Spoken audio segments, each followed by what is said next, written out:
ఇది 1 week collect చేసి పెట్టుకున్న ఆవు పాలు మీగడ. స్టవ్ వెలిగించి చిక్కటి మీగడ అండ్ కొంచెం పాలు కూడా అందులో యాడ్ చేయండి. లీటర్ల పాలు తెచ్చి దాన్ని మరిగించి పాలకోవా చేసే టైము ఓపిక ఎవరికి ఉండదు కాబట్టి ఈజీగా క్విక్గా 15 నిమిషాల్లో పాలకోవా ఎలా చేయాలో చెప్తాను చూడండి ఇక్కడ.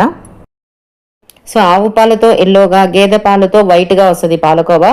సో ఇవి రెండు అవైలబుల్ లేకపోతే ప్యాకెట్ మిల్క్ తెచ్చుకోండి. ఫుల్ ఫ్యాట్ మిల్క్ ఉంటుంది కదా, అది తీసుకోండి. సో ఆల్రెడీ స్టవ్ వెలిగించి కొంచెం పాల మీగడ అండ్ అందులో కొంచెం పాలు యాడ్ చేసి కాస్తున్నాం కదండి. అందులోనే కొంచెం కుంకుమ పువ్వు కూడా యాడ్ చేయాలి. దానివల్ల ఏంటంటే ఫ్లేవర్ చాలా బాగుంటుంది అండ్ చాలా రుచిగా కూడా ఉంటుంది పాలకోవా.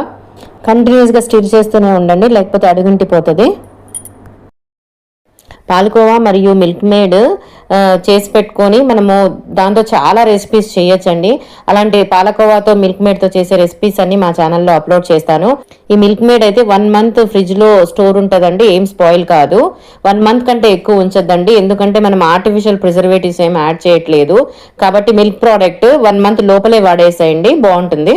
ఈ స్టేజ్లో కంటిన్యూస్గా స్టీర్ చేయండి, ఎందుకంటే తొందరగా అడుగుంటుంది. ఇప్పుడు దీన్ని ఇంకో బౌల్లోకి ట్రాన్స్ఫర్ చేసుకోండి. ఇదే మిల్క్ మేడ్ అండి, దాన్ని ఫ్రిడ్జ్లో స్టోర్ చేసుకోండి. ఇంకా మిగిలిన మిశ్రమంలో మీకు నచ్చినంత షుగర్ యాడ్ చేయండి. నేనైతే ఇక్కడ 3 టీ స్పూన్స్ యాడ్ చేస్తున్నాను. మీరు కొంచెం స్వీట్ ఎక్కువ తినేదైతే ఇంకా కొంచెం ఎక్కువ యాడ్ చేసుకొని కంటిన్యూస్గా స్టిర్ చేయండి, కొంచెం గట్టిపడేంత వరకు. సో షుగర్ యాడ్ చేసిన తర్వాత బాగా స్టిర్ చేయండి. సో షుగర్ యాడ్ చేయడం వల్ల లైట్గా పలచబడుతుంది, అది కొంచెం చిక్కబడేంత వరకు స్టిర్ చేయండి. ఇంకా పాలకోవా రెడీ అండి. సో ఆ పాలకోవా డైరెక్ట్లీ తిన్నా బాగుంటుంది, లేకపోతే దాంతో వేరే రెసిపీస్ కూడా చేసుకోవచ్చు. సో పాలకోవా చిక్కబడేంత వరకు స్టిర్ చేయండి. ఇది చల్లగా అయిందంటే గట్టి పెడుతుందండి.